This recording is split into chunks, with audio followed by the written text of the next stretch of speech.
जो हमारा जो तीसरा सवाल है इस HCS पेपर सेट सी का, वो जीएसटी के ऊपर था। रिसेंट ईयर्स में जीएसटी, जिसको विपक्ष ने तरह तरह के नाम दिए, कोई गब्बर सिंह टैक्स बोल रहा है, कोई कुछ बोल रहा है, तो इस पे एक डायरेक्ट क्वेश्चन आपके HCS पेपर में आया। GST stands for goods and services tax. तो ये मेनली किस पे था? It was on supply of goods and services. कुछ सामान वगैरह आप दे रहे हैं, कहीं भेज रहे हैं, या फिर आप कोई सर्विस दे रहे हैं, जैसे किसी ने फी डिपॉजिट की, किसी ने कहीं पे फीस डिपॉजिट की पढ़ने के लिए, तो उस पर एक अलग से जीएसटी लग रहा था। तो वो डायरेक्ट जो कंज्यूमर है वो पे कर रहा था, तो दिस वाज जीएसटी। इस तरह का कुछ हो रहा था। तो जो पहला ऑप्शन इसमें था, ये जो इनडायरेक्ट टैक्स जीएसटी था, इसके बारे में कुछ बातें पूछी गई। जो पहला ऑप्शन था, it is applicable on the manufacture of goods, गलत, ये उस पे नहीं लग रहा था। ये एक इनडायरेक्ट टैक्स था जो किस पे था? सप्लाई ऑफ गुड्स पे था एंड सर्विसेज पे था।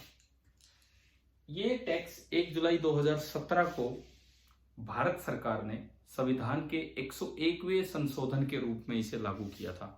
101st amendment in constitution of India by the government of India.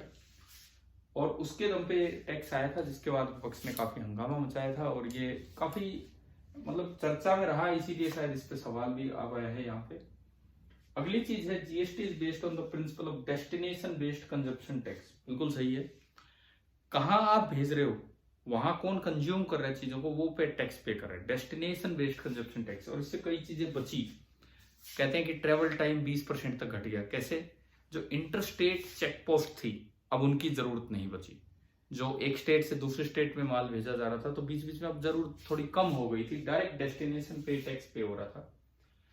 Last option है, GST is levied at rates decided by GST council. एक जीएसटी काउंसिल बने हैं जिसमें सारे फाइनेंस मिनिस्टर्स होते हैं, सेंट्रल गवर्नमेंट के भी और सारे स्टेट्स के। तो वो सब मिलकर ये डिसाइड करते हैं कि जीएसटी के रेट क्या होने चाहिए। वैसे इसमें 5 अलग अलग स्लैब्स बना रखी हैं बेस्ड ऑन द सर्विसेज, कि आप किस कैटेगरी की सर्विस दे रहे हैं, किस तरह का सामान दे रहे हैं। 5 अलग अलग स्लैब्स बनी हैं, जो कोई 0%, कोई 5%, कोई 12%, कोई 18%, कोई 28%, और थोड़े बहुत सेस वगैरह और भी लग जाते हैं।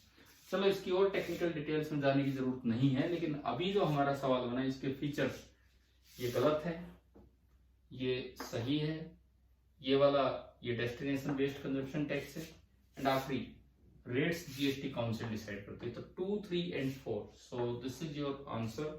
तो अगर मैं इसके आंसर की बात करूं, तो आंसर हमारा आ गया सी।